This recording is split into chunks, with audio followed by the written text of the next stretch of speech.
Excuse lang Sino ka? Hindi, ikaw ang sino. Tsaka, bakit ako nandito? Ay, mali ko sa'yo. Ikaw nga nandito Ako tinatanong mo. Di dapat alam mo, no?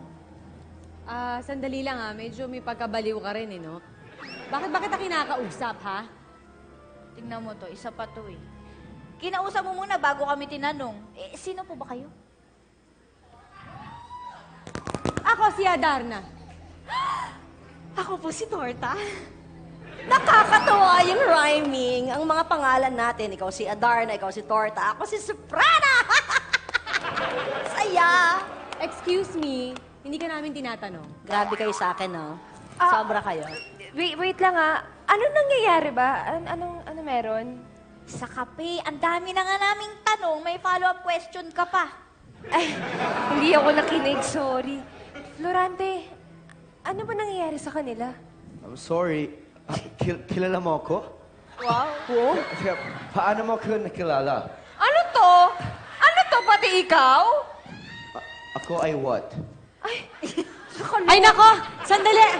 Alam niyo, ang gugulo niyo Mabuti pa, aalis na lang ako, ha? Ay, oo, ako din. Dami-daming tanong, di mo na ako chismo. Ay, syempre, ako din, nakaalis na nga.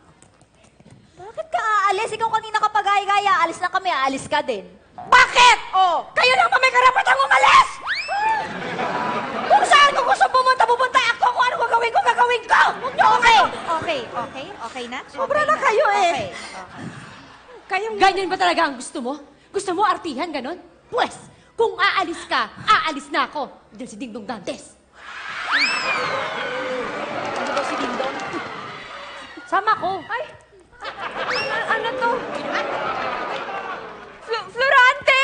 What? Can you please stop stalking me? I don't talk to strangers. Florante, hindi ako stranger. Ako to, si Maria Verde. Ano ba nangyayari sa'yo? Wait. You know what, miss? Kung tititigan mo lang ako like that, bibigyan na lang kita ng picture ko, ha? So, excuse me, I'm busy. Alright? Ano nangyari doon? Pero wait lang, bakit naging Englishero si Florante? May slang pa. Florante! Hoy! Wag mo akong iwan!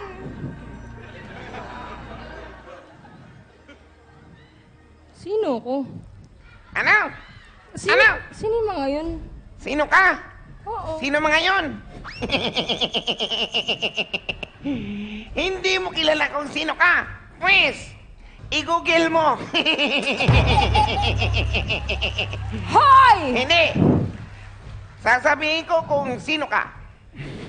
Hoy, Mamaya. Itloga! Hindi ako Itloga. Hindi Itloga. ako... Hindi ako si Itloga. Ang pangalan ko, ako si Gayaba. Oh, ay, ikaw na si Gayaba. Ngayon, pwede mo na sabihin ko sino ako. Ikaw si...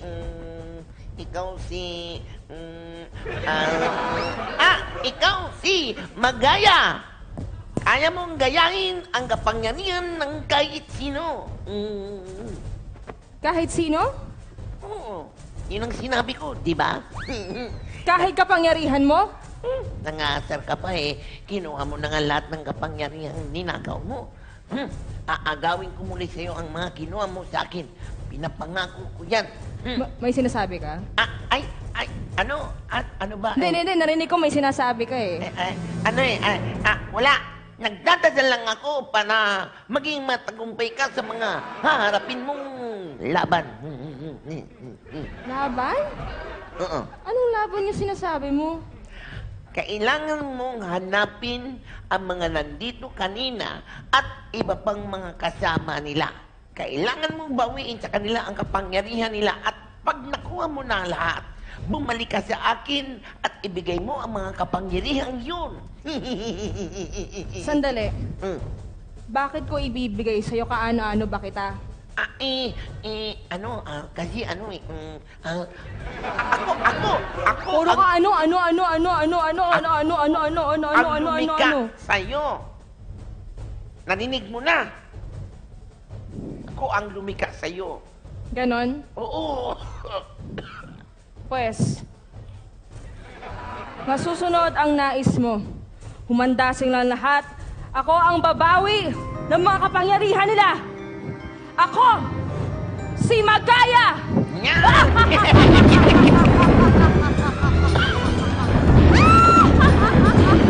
Ganyan nga!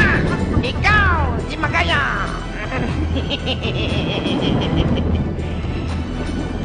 Sige! Ikaw ang nagpakalawa ng mga ninakaw mong kapangyarihan. Ikaw din ang magbabalik sa akin ng mga yon. Sige, hanapin mo sila at kalabanin mo, Magaya. Masusunod, Gayaba. Ano ito? Si Paloma ginawang si Magaya? Ano ang kahinatnan ng utos ni Gayaba? Mapapahama kaya ang ating mga bida? Saan naman sila nagpunta ngayong hindi na sila magkakakilala? Iisa-isahin natin ang sagutin ng mga tanong ngayon sa susunod na linggo sa pagpapatuloy ng ikalawang aklat ng Yvonne Adarna!